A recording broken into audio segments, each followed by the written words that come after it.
It was 3 a.m. I was eating some Slap Ya Mama. I searched retro wave taillights.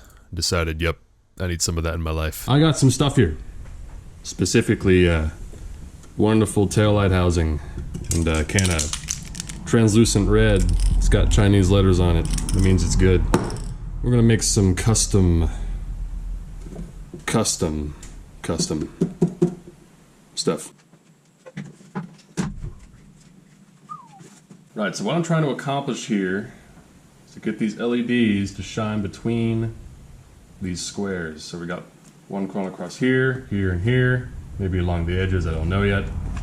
And there's these black lines between the squares that light can't shine through. So we're just coming in here with a little tiny screwdriver and scraping the black off.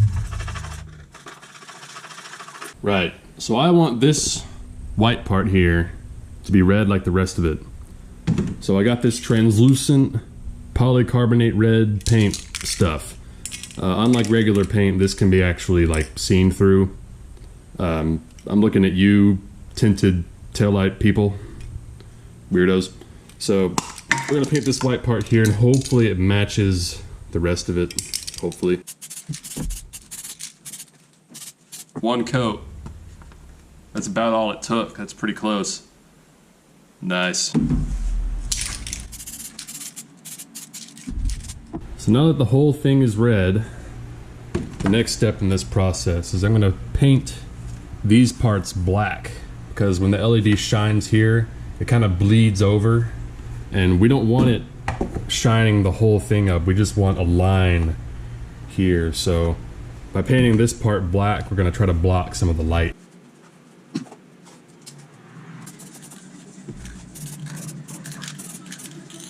So I got these edges painted, and then I sanded it off of the part that the LEDs are gonna shine through. Hopefully you can see the vision that I'm trying to go for. It looks kind of rough, but that is under the sun. It won't look as bad in the car.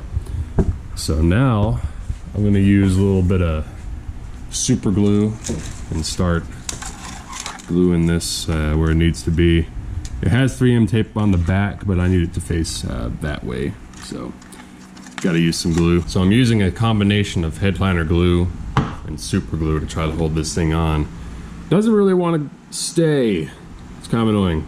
But yeah, a lot of wiring, gluing and stuff. I'm bored. We're gonna give it a quick test here.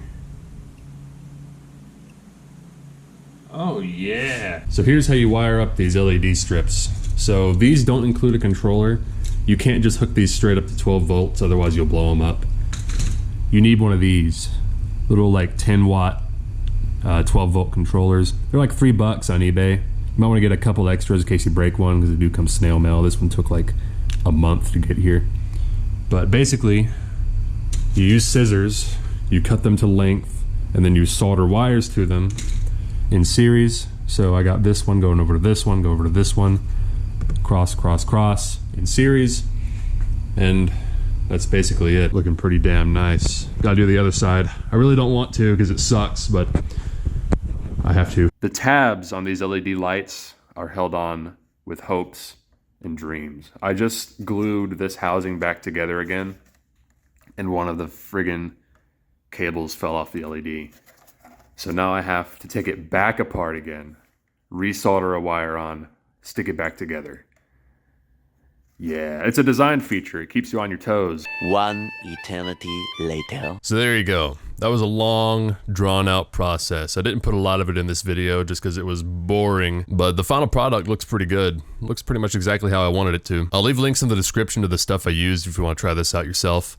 You're probably going to regret it after you rip out the 15th wire from those LEDs, but, you know, I can't stop you.